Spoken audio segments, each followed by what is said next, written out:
coming up on News Center Maine at 6. No pain's the same, but we know what it's like to lose a piece of our soul. President Joe Biden was in Maine yesterday to honor the victims and their families. We'll recap what you need to know about his visit. I wish we'd been wrong. I wish this had never happened, but it is a reminder that we need to act. After the deadly shootings in Lewiston claimed the lives of 18 innocent people last week, protesters in Augusta are rallying today in demand of stricter gun legislation. We'll have the details. Plus, if all it does is give the family just one small inch of comfort and hope, then it's worth it. and we've seen an outpouring of support for Lewiston from around the state and the country. Tonight, we bring you the story of an artist from Ohio who is doing his part to keep the memories of the victims alive. Those stories and more coming right up. Your news starts right now. Good evening, everyone. I'm Sam Rogers. Thank you for joining us for a special edition of News Center Maine at 6. Due to horse racing, we're bringing you the latest headlines and weather forecasts on our website and the News Center Maine stream. We begin tonight in Augusta as Mainers gather near the State House to demand changes to our state's gun laws. The event comes a week after the mass shootings in Lewiston.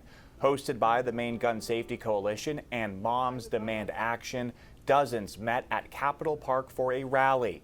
In attendance, students, politicians, and advocates, all asking for common sense gun laws, such as an assault weapon ban, red flag laws, background checks, and a 72-hour waiting period on gun sales. Those of us who work in this have long feared that this could happen here because we have a lot of guns and we have few regulations guiding their use. I wish we'd been wrong. I wish this had never happened, but it is a reminder that we need to act. Currently in Maine, there is no permit or registration required to purchase and own a rifle or handgun in Maine. The call for gun law changes comes on the heels of President Biden's visit to our state. The President and First Lady met with families of Lewiston victims and first responders yesterday afternoon. They also paid their respects at memorials. Their first stop was at Schmennege's Bar and Grill, one of the shooting scenes. The President and First Lady walked hand in hand and stood for a moment of silence. They then placed a bouquet of flowers at a makeshift memorial outside the bar. Then the President traveled to Just-in-Time Recreation. The bowling alley was the other location of the shootings. Here's what he had to say at the podium about the recent tragedy. No pain's the same, but we know what it's like to lose a piece of our soul, and the depths of loss is so profound. Some of us have been there. 18 precious souls stolen. After his speech at the bowling alley, President Biden then met with the victims' families. This happened at Geiger Elementary School and lasted close to 2 hours. Reporters were not allowed inside for this portion of the visit, but we were able to talk with Leroy Walker. He's the father of Joseph Walker, the bar manager at Schmennege's Bar and Grill, who died last week.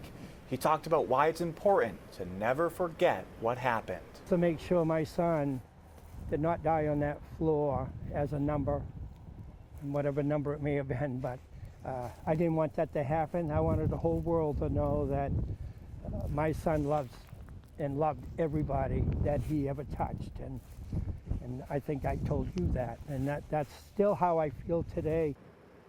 The president left our state shortly after 7:30 last night. And new tonight, we're learning one of the Mainers injured in last week's mass shootings is now in stable condition. According to Central Maine Medical Center, the patient was upgraded from critical condition. 3 patients in total are still being treated in the hospital. Chief Medical Officer John Alexander says they are grateful that the patients continue to improve, adding it's important for all Mainers to practice self-care and to take care of themselves and loved ones. Okay, let's check in with meteorologist Mallory Brook with our first look outside.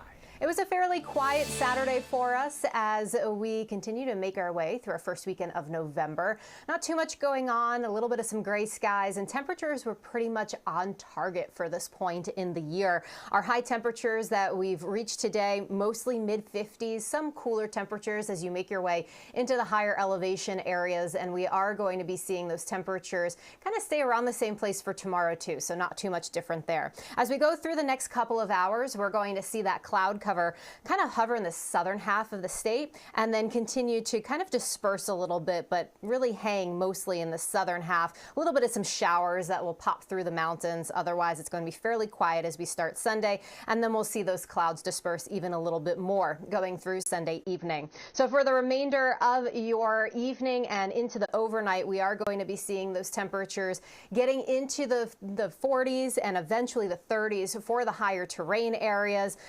Stray shower possible in the mountains, but most of us will stay fairly dry. I'll have a look at what to expect for your Sunday and the week ahead. That's coming up in just a little bit.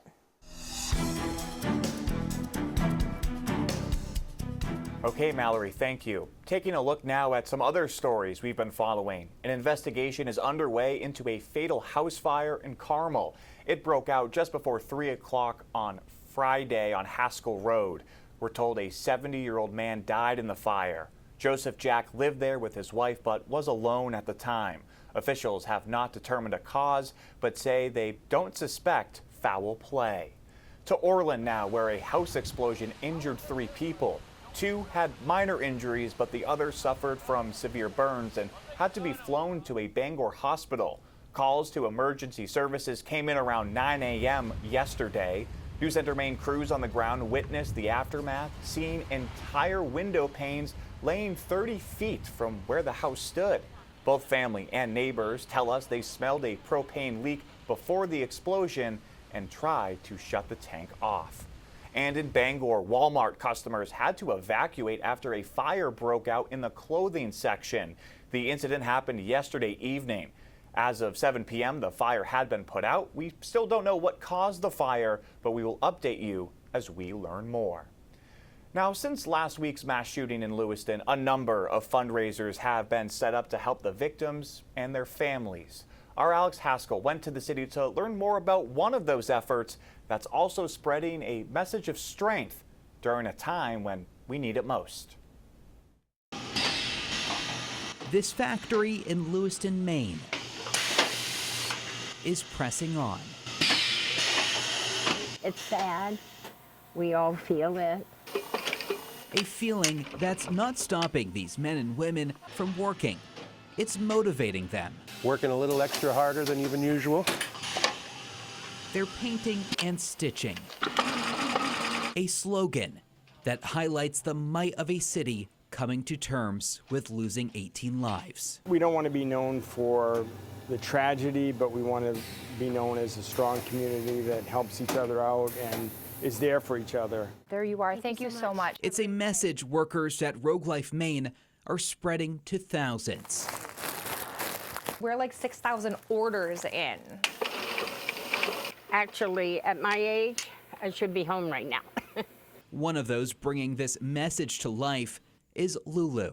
I am putting embroidery patches on trucker hats, woolen hats, and baseball hats. For her, this job is personal. I never thought that this would ever happen.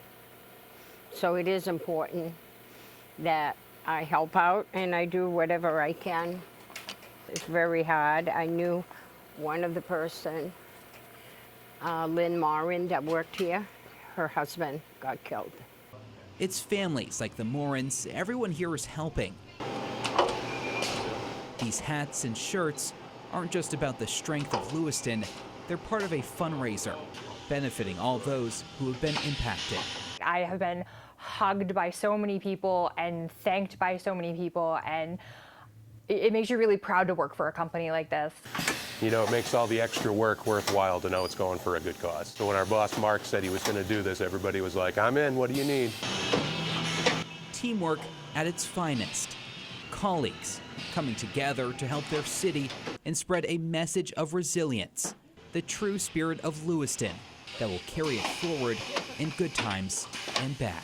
We come to work and we're trying to help everybody. Alex Haskell with that story. Now, the owner of Rogue Life Maine says they've raised $150,000 for families and victims so far. The company asks that if you are interested in buying a shirt or hat, don't do it in person, rather online at shop.roguewear.com. Now let's send it over to Mallory Brook for her full forecast.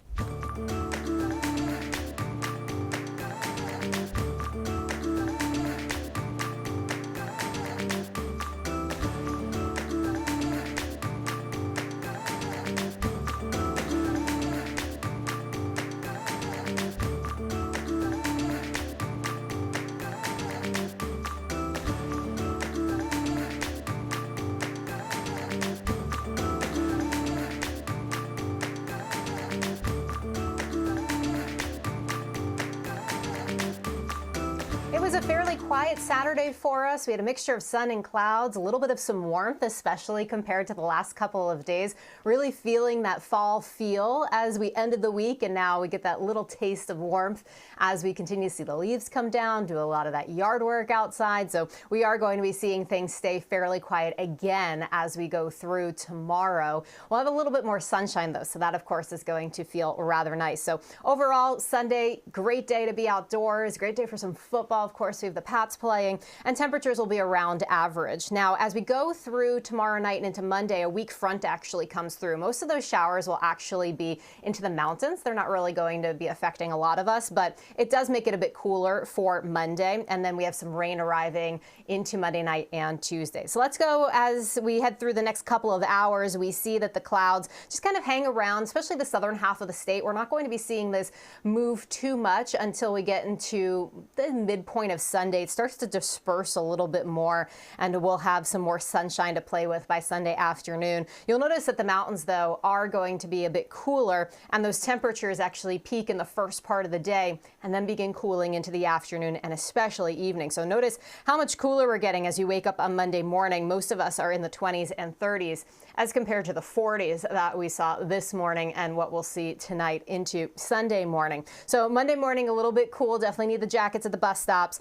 We do start to bring in the cloud cover pretty heavily again by the afternoon hours ahead of our next storm system. This one trended cooler initially, but it's actually going to stay on the warmer side. So we have this rain coming through beginning during the overnight Monday night into Tuesday, and almost completely moves through the area by sunrise Tuesday. It's actually just down east and moving through the county. Barely any locations, though, are going to be seeing this come in anything else than rain. So maybe just the tip of the county, but for the majority of us, we are going to be seeing this stay as a rain event for Tuesday. So tonight, we could have some clouds and a stray shower out there. Temperatures will be into the 40s for most areas, some 30s for the mountainsides. And as we go into the overnight and into tomorrow, notice that we'll see some more sunshine. Temperatures boost right back into the 50s for your Sunday, and it's really going to be a beautiful end to our weekend. We do have the Pats playing if you are headed down to Foxborough. Temperatures will be into the mid-50s. This is perfect fall football weather. It's not cool. You get a little bit of warmth from the sun and not too much wind, so that will be helpful for the Pats. Now, as we go on the water later on, the seas are going to be subsiding tonight, so they were a little bit higher during the day today. They're going to subside to 2 to 3 feet, so that small craft advisory is in effect for another hour or two. As we head through the next couple of days, we have a couple of storm systems to watch. For Tuesday, we have those showers, which we saw in the Futurecast. And then on Thursday, another storm system looks to come in, which could be a mixture of precipitation inland, probably going to be a bit more on the rainy side for the coast. And heading into next weekend, right now looks quiet, but the pattern overall will be very active. Okay, Mallory, thank you. And we just want to report to you an update we just heard from the Bangor Police Department related to that fire in Walmart yesterday. Police say they've arrested 44-year-old Lucas Landry. He was charged with 1 count of arson, which is a Class A felony, as well as a violation of probation. The police department says Landry is on probation for a previous charge of burglary.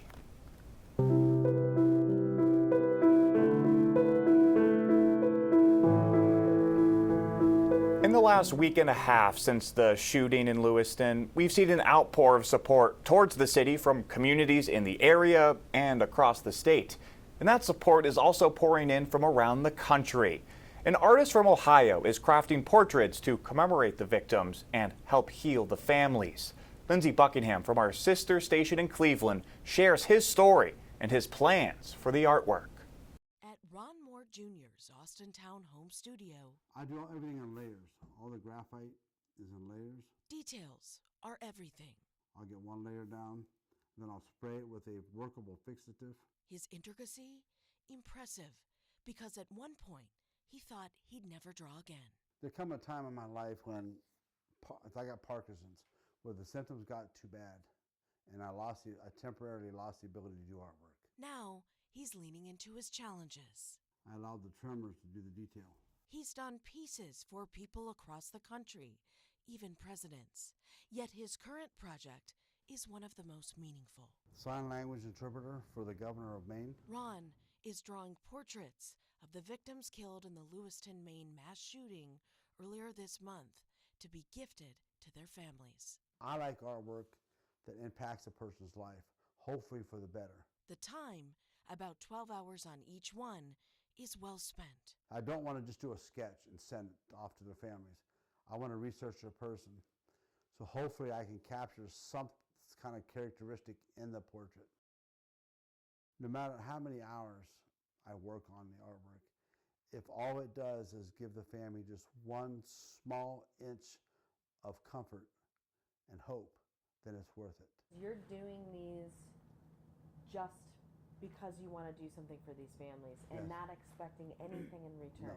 While he knows his sketches won't erase the pain, he hopes they'll bring the victims' loved ones peace. These families are experiencing some of the darkest times that they'll ever experience in life. I'm convinced that showing just a little bit of love can outshine any darkness. Lindsey Buckingham, 3 News. Ron says he plans to auction off a few of his pieces to raise money for the families of the victims, and in the coming months, he'll travel here to Maine to hand deliver the drawings of their loved ones. Those community efforts have been focused around remembering the victims and supporting their grieving families, but also thanking our first responders. The Lisbon area was at the center of the search effort after last week's shooting. While families sheltered in place for 2 days, police worked to contain the threat and protect their neighbors. Hundreds of students wanted to give thanks to those officers. 300 of them at Philip Suggs Middle School wrote cards and cheered for officers as they handed them out. The chief says the cheering and the cards really showed their community's appreciation for keeping them safe. A lot of weight off my shoulders, knowing that they know that we appreciate them without just going on their everyday life. I just hope that they feel like good about themselves because we really care about them. Knowing that all these kids are safe and how much it means to them means absolutely the world to me and my department. After thanking the police, a group of students and staff left to drop off cards and thank yous for the town's fire and EMT crews as well. Okay, that's going to do it for this special edition of News Center Maine at 6. Thanks for joining us. We'll be back after Michigan and Purdue football. Have a good night, everyone.